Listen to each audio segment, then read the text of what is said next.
Awak mabuk ke? Awak tak nampak apa awak buat? Tiga dengan siapa, Pak? Ketiga dengan siapa? Tak tahu. Ada sebelah sana pun ada, Kak. Dia mabuk ni. Cuba Kak kita tengok. Allahuakbar. Bila kita tengok pasal cerita viral ni, saya tengah-tengah lah. Sebab mungkin kalau saya berada dekat lokasi pun, saya berfikir dulu, you okay ke tak? Try elakkan sibuk ambil video, itu je. We have to make sure benda tu tak memakan diri balik lah. And betul lah tagline yang mengatakan tak pasti yang kongsi tu kan. The most important thing ever whenever you want to post something on social media, once benda tu boleh mislead, dia akan merosakkan banyak persepsi oleh ramai pihak. Kena siasat dulu dan tanya pakcik tu kenapa dia macam tu. Kita tak boleh terus serang dia. Kadang-kadang kita tak boleh nak terus serang orang macam tu je kan. Kadang-kadang kita kena cari punca dan masalah dia. Jadi apa yang berlaku, kita kenalah ambil pengajaran. Make sure butiran-butiran yang kita share di media sosial dan sebagainya adalah sahih. Okay?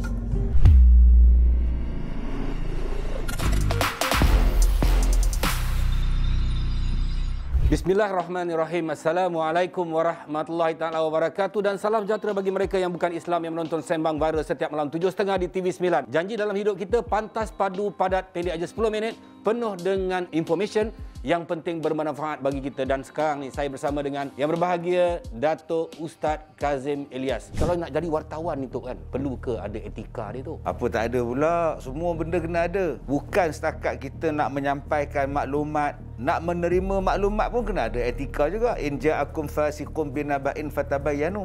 Bila kamu terima sesuatu berita, hendaklah kamu siasat. Etika kewartawanan tu dah tentu ada. Etika untuk menerima apa yang disampaikan pun ada. Bukan baca itu. Bukan baca dan percaya je.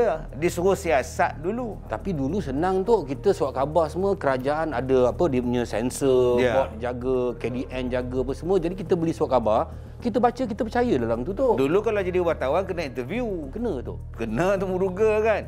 Wartawan pelatih, wartawan muda sampai kepada wartawan senior kan. Sekarang semua orang boleh jadi wartawan. Saya boleh jadi wartawan. Lalu tengok je dekat highway tu, oh ya, apa benda ni? Ambil rakam, kemudian tulis masukkan dalam media sosial. Tanpa kita siasat apa benda yang berlaku, semua benda kita nak sebarkan. Ada benda yang tak patut kita sebarkan, nanti akan jadi isu. Tapi Datuk ni saya tengok benda yang negatif je benda tu. Cuba tengok yang positif. Sebab orang tu menyampaikan berita. Masalah dia, kita tengok sekarang ni, yang negatif lagi banyak pada positif. Oh, yang baru ni. Tok, yang baru ni. Ada satu pemandu lori viral lah. Ada saya tengok. Datang orang ni, dia kata orang tu mabuk. Padahal orang tu tengah sakit jantung. Aduh. Gamaknya orang yang buat cerita tu, yang ambil video tu, dia tak pernah tengok orang mabuk dan dia tak pernah tengok orang sakit jantung. Asalkan orang menong aja mabuk. Hai, mabuk dia macam-macam. Dia bukannya mabuk ni bukan boleh duduk menong gitu. Mabuk matanya merah, mulutnya berbau, cakap tak betul pusing-pusing.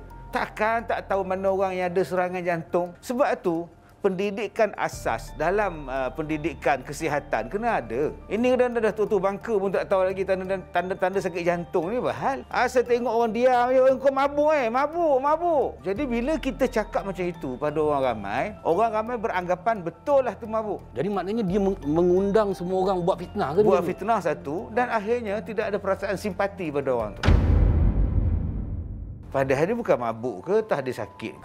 Dia dah memang sampai ajal tu. Memanglah sampai ajal, tapi kita puas hati ke? Kita biarkan dia tanpa bantuan. Puas hati ke kita tengok orang, seorang menanggung kesakitan, tak ada siapa bagi bantuan. Komang-komangnya kalau kita tahu dia kena serangan jantung, kita ada cara-cara yang kecemasan. Sebab tu saya katakan tadi, pendidikan asas dalam kesihatan kena ajar. Kita kadang-kadang belajar benda yang tak jumpa di alam realiti. Baik kita belajar tentang kesihatan, macam mana nak kontrol kencing manis, macam mana nak bawa pemanduan berhemah, macam mana nak tahu orang yang sakit jantung, macam mana nak buat CPR, macam mana nak berenang. Mudahnya hari ini nak menjadi wartawan sebab benda dah ada.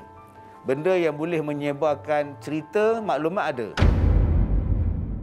Macam sekarang ni, bila dah tahu kejadian macam tu kan, bukannya dia mabuk, perlu ke orang yang buat konten ni minta maaf dengan wajib minta maaf sebab dia fitnah. Kalau orang tu dah mati, yang kan pemandu tu dah mati, dia memfitnah pemandu tu, maknanya dia dah tak sempat minta maaf. Minta maaf pada keluarga. minta maaf pada Allah, ampun, minta maaf. Minta maaf kepada semua orang yang percaya. Oh, ini macam mana dia viralkan, saya mohon maaf, saya tersilap, saya mohon maaf. Kena cakap. Sebab berapa ramai yang percaya? Berapa ramai yang tidak dapat maklumat yang sebenar bahawa dia sakit jantung. Dan dia dapat maklumat yang paling awal, mabuk. Kemudian dia scroll, dia lupa dah. Dan orang itu beranggapan bahawa ini mabuk. Dan semua orang tuduh. Apa dah tu tua macam ni, mabuk, mati. Memang patut matilah. Besok di hari kiamat nak jumpa dia macam mana? Merangkak kau cari dia tahu. Merangkak.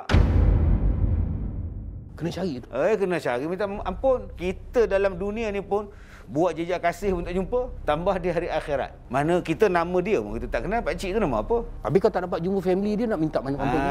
Tahu buat baliklah. Viralkan lah. Jadi viralkan balik. Macam mana kau viralkan, kau boleh viralkan, kenapa kau tak boleh viralkan, minta maaf, minta ampun. Dan apa perasaan anak isteri dia tengok bapak dia dalam keadaan, suami dia dalam keadaan macam tu? Kalau kau nak ambil gambar pun, jangan sebarkan. Apa tujuan kau sebarkan gambar tu, video? Niat tu. Niat tu apa? Supaya orang tengok, supaya view kau tinggi, silap-silap kau boleh dapat bayaran pula pada media sosial. Tak betul. Mana boleh orang tengah lemah, duduk lemah dalam sungai, dalam kolam, kita ambil gambar, tolong, kejap, bomba on the way. Mana boleh cakap macam itu? Dah berapa tahun dulu Tok kan, ada satu pemandu lori tangki tu, tangki minyak. Lepas tu lori tangki dia terbakar dan dia berlari dengan terbakar tu, dia orang ni ambil gambar tu. Ambil gambar, bukan nak tolong, ambil gambar. Lepas tu sampailah orang tu gantung tu. Ni macam mana cerita ni Tok? Itu gila konten.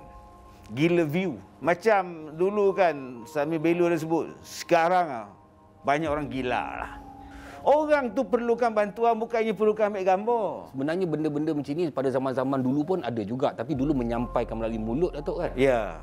Dulu zaman-zaman Nabi semua ada juga benda-benda yang memfitnah Nabi apa semua. Ada memfitnah isteri Rasulullah sallallahu alaihi wasallam, ada.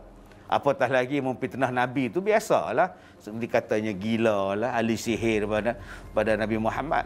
Tetapi kita lihat sekarang ini, kerja-kerja macam ini lebih cepat untuk dilakukan.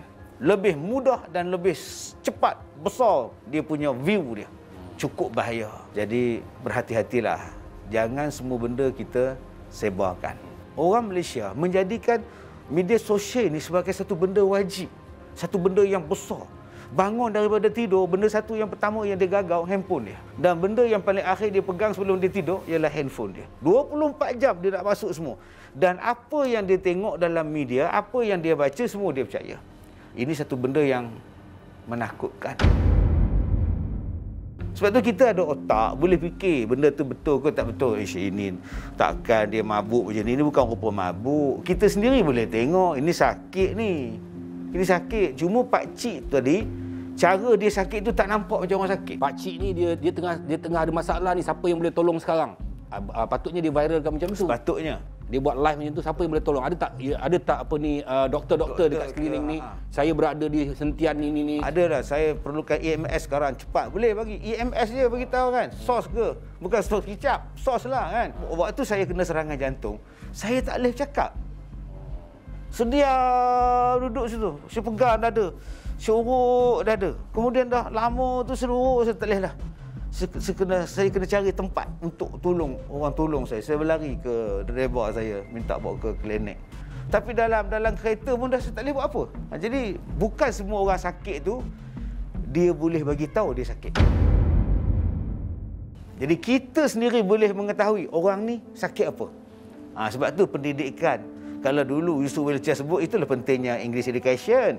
Penting juga untuk medical education, untuk diajar dalam masyarakat kita. Kalau kita tengok dekat dalam negara kita ni tu, benda ni semakin berleluasa. Ya. Kalau tidak, takkan sampai Israel pun koyak kita kerja kan.